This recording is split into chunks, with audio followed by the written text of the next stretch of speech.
दोस्तों, यह एक अंधी माँ और उसके बेटे की कहानी है।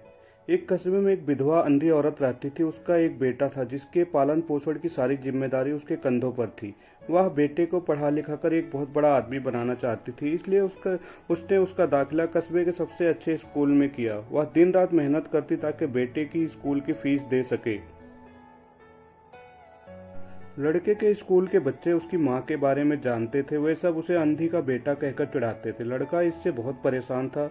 उसे अपनी माँ पर शर्म आने लगी थी। वह उसके साथ कहीं भी आने जाने से कतराने लगा था। जब लड़का बड़ा हुआ तो उसकी शहर में अच्छी नौकरी लग गई। उसने अपनी माँ से वादा किया कि शहर में मकान लेकर वह उसे लेने आएगा, लेकिन वह शहर गया तो फिर लौटकर वापस नहीं आया। उसकी अंधी माँ उसका इंतजार करती रह गई। कई महीने बीत गए, लड़के की कोई खबर नहीं आई। अंधी मान से रहा नहीं गया और वह बेटे से मिलने शहर पहुंच गई। पूछते पूछते वह बेटे के ऑफिस पहुंची। वहां सिक्योरिटी गार्ड ने उसे रोक दिया। अंधी औरत ने गार्ड को अपने बेटे का नाम बताया और बोली कि उससे जाकर कह दो कि गांव से कोई मिलने आया है।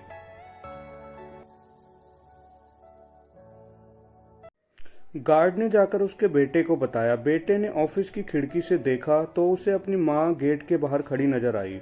वह ऑफिस में सबके सामने अपनी माँ की वजह से शर्मिंदा नहीं होना चाहता था। उसने कहलवा दिया कि वह ऑफिस में नहीं है। अंधी औरत वहां से चली गई। शाम को वह लड़का ऑफिस से घर जाने के लिए निकला। रास्ते में एक जगह काफी भीड़ जमा थी। वह अपनी गाड़ी रोककर भीड़ के पास पहुंचा और तभी बीच सड़क में अपनी माँ को मृत पाया। उसके हाथ में एक चिट्ठी थी जिसमें लिखा था, बेटा, बड़े दिन हो गए थे, तेरी कोई खबर नहीं मिली। चिंता हो रही थी इसलिए तुझसे मिलने चली आई।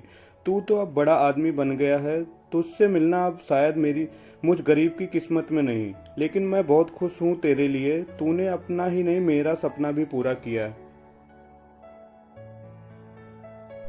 मलाल बस इस बात का है कि तेरी तरक्की देख नहीं सकती। काश बचपन में तेरी आंखों में सरिया ना घुसा होता और मुझे तुम्हें अपनी आंखें ना देनी पड़ी होती, तो तेरी तरक्की अपनी आंखों से देखकर सुकून से मरती। तेरी अंधी माँ।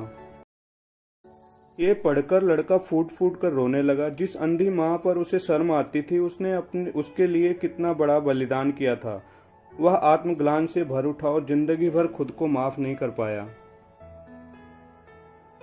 दोस्तों, इस कहानी से यह सीख मिलती कि माता पिता अपने बच्चों के लिए अपना सर्वस्व न्यौछावर कर देते हैं। उनका हमेशा सम्मान करना चाहिए। यह कहानी अगर आपको पसंद आई है तो वीडियो को लाइक करें और आगे दोस्तों को शेयर करें और चैनल को सब्सक्राइब करके बेल आइकन को दबाएं।